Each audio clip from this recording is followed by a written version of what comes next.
আসসালামু আলাইকুম রহমতুল্লাহ। আমি আলম বলছি।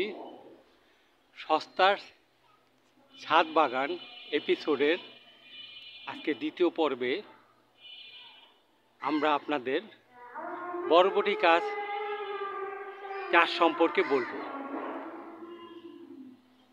আমরা কিভাবে সস্তায় বরবটি লাগালাম, পেলাম, সবই বিস্তারিতভাবে আপনারা জানতে পারবেন।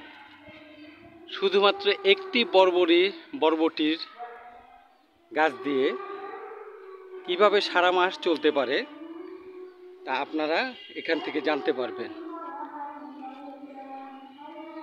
শুধু এই একটি বরবটি গাছ যা আমাদের সারা মাসের বরবটির চাহিদা মেটায়।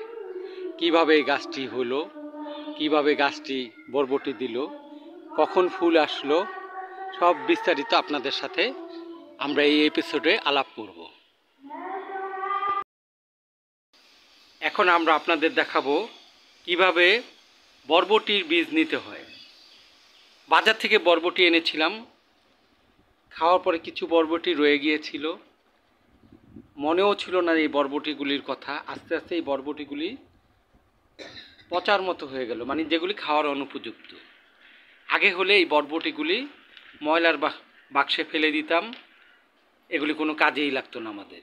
কিন্তু এখন তা নয়, এই বরবটি দিয়েই আমরা বরবটি চাষ করব এবং বরবটি উৎপাদন করব। বীজ নেওয়া হয়ে গেছে, এই বীজগুলি দিয়ে অনেকগুলি বরবটির গাছ হবে।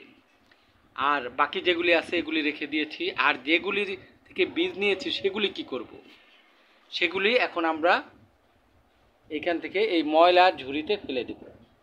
এই যে ময়লার ঝুড়ি, যেখানে আপনার বাঁধাকপি আছে, আপনার আলুর ছিলকা আছে, পেঁপের বিচি আছে, খোসা আছে, সবই আছে, যেটার মধ্যে আগে যেগুলি ময়লার বাক্সের মধ্যে ফেলে দিতাম সেই জিনিসগুলো এখন রেখে দিয়েছি। এইটাই এখন আমাদেরকে ভবিষ্যতে সারের কাজ দেখাবে, সারের কাজ করবে।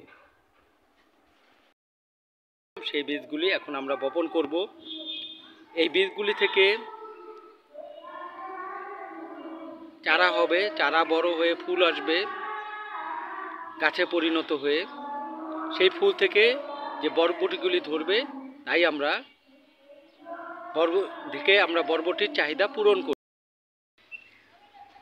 আমরা যে বরবটির চারাগুলো সংগ্রহ করেছিলাম